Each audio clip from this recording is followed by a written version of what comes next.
Good day and welcome to the release of Working for Women Agenda press call. Today's conference is being recorded.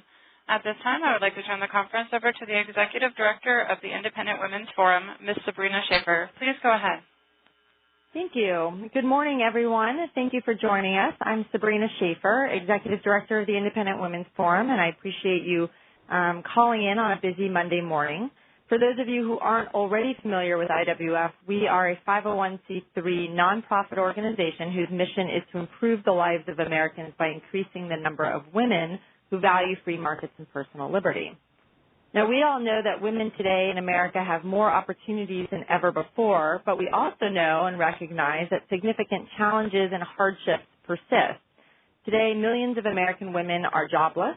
Their labor force participation rate is at its lowest level since 1988. Many women aren't working because they can't find jobs that pay sufficiently, others because they can't find the hours or flexibility that they need in order to balance work and home. Moreover, everyday living expenses, the cost of goods, food, services, home, health care, energy have steadily been increasing, and this is leaving families stretching their budgets even further and requiring two-income earner households. So this week, the Independent Women's Forum is releasing Working for Women, a modern agenda for improving women's lives. And our report presents a series of policy reforms to improve the workplace and help more women and their families thrive without growing government. Now, we know from IWF's own research that women want and need very different things in the workplace. And too often we feel that progressives sell their policy proposals to women as solutions to universal challenges. But we understand that there is not a one-size-fits-all solution to the challenges women face. But at the same time, we recognize that we can do more to help women succeed without putting jobs at risk, dampening wages, or decreasing flexibility.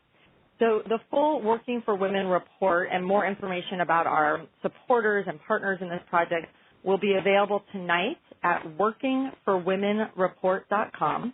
For an embargoed copy of the report, you can email our communications staff at press@iwf.org. And now here with us to discuss some of the specific proposals in more detail is IWF's Managing Director and primary author of the report, Carrie Lucas. Thanks so much, Sabrina.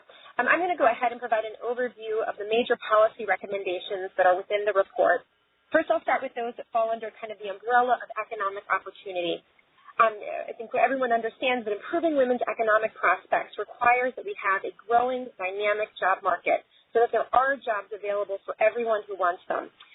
We need to kind of broadly eliminate barriers to entry for people who want to start businesses or enter professions and reform taxes to make work pay more. To that end, we recommend broad-based tax reform that simplifies the tax code to reduce the compliance costs for businesses and for individuals. Eliminating deductions would also allow policymakers to reduce tax rates, which would make work more rewarding and therefore more attractive. Specifically, we call for tax changes to make work more attractive for secondary earners. You know, we're talking about married women here, and we can all kind of imagine a woman who's been out of the workforce, is taking time off, and she's been considering getting back in to try to find a job. And the problem is that the first dollar that she earned will be taxed at her partner's highest tax rate. This discourages many women from entering the labor market, which ultimately makes these women more financially vulnerable in the event of divorce or the death of a spouse. We want lawmakers to adjust the tax bracket so that married couples are allowed twice the income before crossing into a higher tax bracket. This would help eliminate the disincentive to marriage and reduce tax rates for married women, encouraging more of them to pursue work opportunities. We also want to make it easier for people to enter the workforce and new industries. We recommend expanding the sub-minimum wage to make it easier for the unemployed and those under age 25 to get a foot in the door and transition into the workplace. We also urge states to evaluate existing licensing and fee practices that prevent people from entering professions and starting businesses on their own.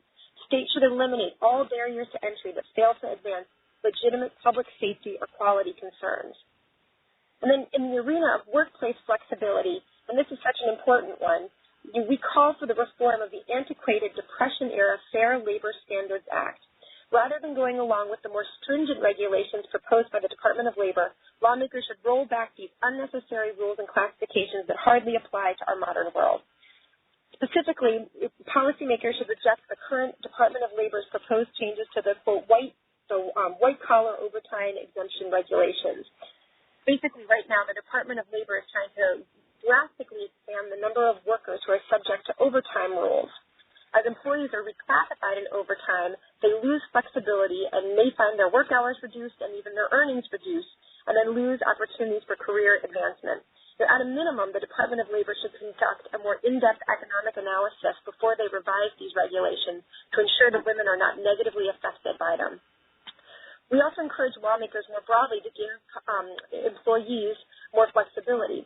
Instead of additional cash overtime pay, which is what is required under the Fair Labor Standards Act overtime rules, workers should have the option of taking comp time. Instead of getting 1.5 of their salary in return for an extra hour worked, people should be able to take 1.5 hours in comp time and have some extra time off, which could be a big benefit to working parents. Lawmakers should also create alternatives to the 40-hour work week and additional scheduling flexibility by allowing them to opt for a 2-week, 14-day, 80-hour window. And then more broadly, laws, regulations, and policies designed to undermine independent contracting or just-in-time scheduling practices should be rejected across the board. And then in terms of family leave benefits, this is one that gets a lot of attention, a lot of people are very concerned about. Rather than creating a one-size-fits-all compensation system and rules that would impact the compensation packages of all workers, we want to try to give people more options. And one way this report calls for doing that is to make it easier for people to save to provide for their own periods of leave. We already recognize how important saving is, which is why Americans are encouraged to save pre-tax dollars for critical needs such as health care and education costs.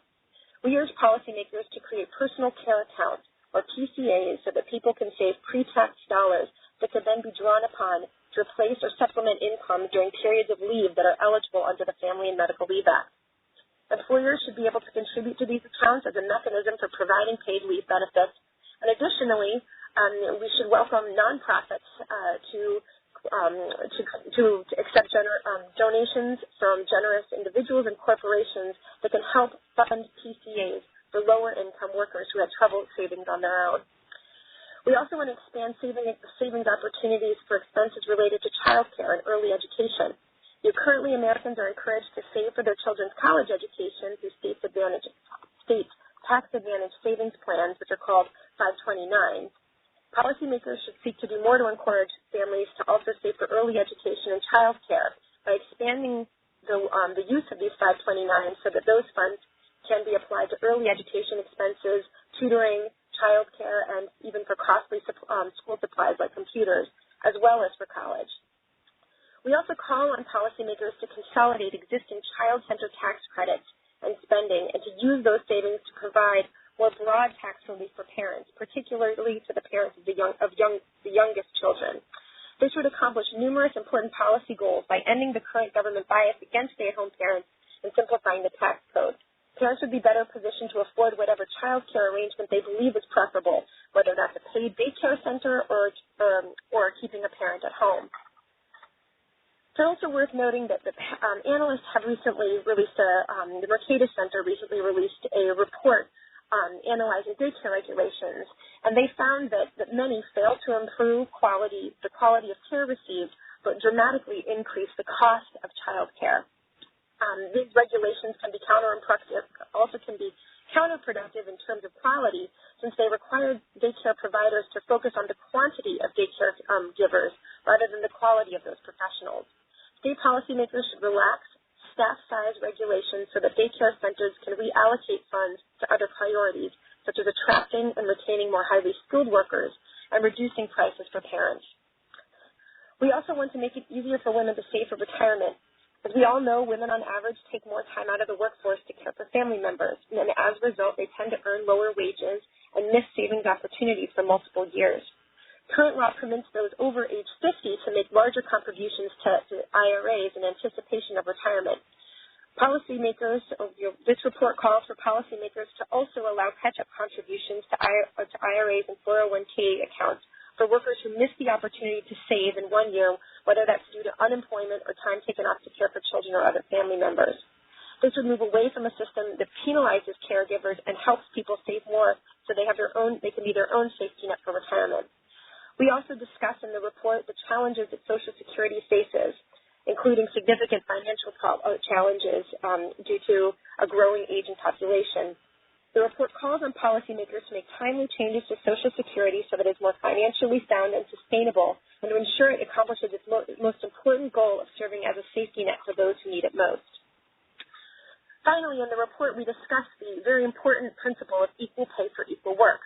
Of course, equal pay for equal work has long been the law of the land, and most employers and managers treat their workers fairly, and employees who feel they've been discriminated against can and do sue under current law. However, policymakers can help eliminate some ambiguities in the Equal Pay Act to better protect workers and build a better understanding among businesses of their duties under the law. Under current law, employers can justify pay differentials between men and women if they are attributable to any factor other than sex. To clarify the limits of employers' defense, the Equal Pay Act should be amended so that differences must be related to any business-related factor other than sex. And similarly, the Pregnancy Discrimination Act of 1978 was intended to help women continue working while pregnant. However, ambiguities in this law fail to make clear the expectations for how employers must accommodate pregnant workers. A simple change to the existing law can clarify that a pregnant worker must receive the same accommodations as other workers with similar abilities and limitations. These are some of the specific policy recommendations for improving women's lives that we have recommended in this report in order to encourage real workplace flexibility, job creation so that women have more and better employment options, and by returning resources and control to individuals so that they can make the decisions that work for them. More broadly, we want government to provide a targeted, strong safety net for those who need assistance, but to focus on creating an economic environment that is dynamic and gives people greater freedom and the ability to pursue their own vision of happiness. As Sabrina mentioned, an embargoed copy of the report is available to the press. You can please email our communications team at press@iwf.org. The embargo will be lifted tonight at midnight. And I thank you for your time, and I welcome any questions that you may have at this time. If you would like to ask a question, please signal by pressing *1 on your telephone keypad. If you're using a speakerphone, please make sure your mute function is turned off to allow your signal to reach our equipment. A voice prompt on the phone line will indicate when your line is open. Please state your name before posing your question. Again, press *1 to ask a question. We'll pause for just a moment to allow everyone an opportunity to signal for questions.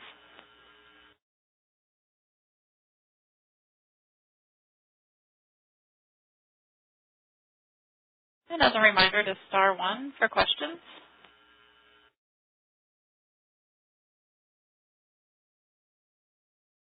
And we'll take our first question. Caller, please go ahead. Hi, I was wondering if I could just ask her to clarify what she believes should be changed with the Equal Pay Act. Just the difference, as I understood it, was changing the language to business-related factors other than sex. Yes. As opposed Yep, you got it. So okay. Yeah, instead of having the current law read any factor other than sex, it would read any business-related factor other than sex. Okay. And how do you think that would change what's happening right now with well, that? You know, right now our understanding and talking to kind of legal experts in the field is that this is how most courts already do interpret the law, and that businesses, for the most part, already understand that they must be able to justify differences in pay that are related to their core business duties. But that said, the kind of the ambiguity in the law does create kind of additional questions about what is an allowable factor, and so we believe that this is a needed clarification, or it would be a helpful clarification, just so that we all understand, or Americans understand what we're talking about. That two women, a man and a woman doing the same job with the same duties under the same conditions, should be receiving the same pay. Okay, thank you. And we'll take our next question. Hi, this is Evan Armstrong from Congressman Tim Walberg's office. I just wanted to ask a question to follow up on the licensure issue and whether, clearly there's been a lot of conversations about trying to get rid of a lot of these licensure schemes that all they do is, there's nothing to do with public safety. It's more just to, sort of protect industries or raise revenue for the states. But have you looked into the differences from what the states can do from a reform standpoint versus what the federal government can do, and if there is opportunities in Congress to sort of incentivize states to get on reform movements at the state level? That's a really interesting question, and our report does focus on calling on state lawmakers to remove unnecessary licensing regimes, since that is where kind of that's where these laws come from. I think that probably the best role that the federal lawmakers have is to raise awareness about the real cost of these regulations, and that it is an element of crony capitalism, and it is hurting women and those with lower incomes, because that's I think there is a kind of this isn't an issue that's discussed all that often. I think a lot of times when people hear about it, they assume that licensing is a good thing and protecting the public interest, when the sad truth is so often they really are a form of crony capitalism and protecting entrenched interests, keeping poor people from entering the service economy or providing needed services. And they really, so I think awareness raising is probably the most important role for the federal government, since it is kind of a state issue. I don't know that there should be anything that states should do, or that the federal government can do in terms of a law to kind of force the states to take action. But I do think that just building awareness is a really important role for members of Congress.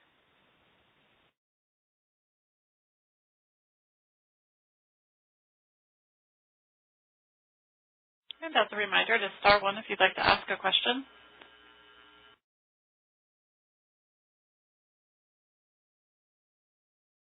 And I'm showing no further questions at this time. Well, thank you to everyone who participated today. If you do have follow-up questions, you can reach out to press@iwf.org, and we will be happy to respond further offline. Thank you so much. Thank you. This concludes today's call. Thank you for your participation. You may now disconnect.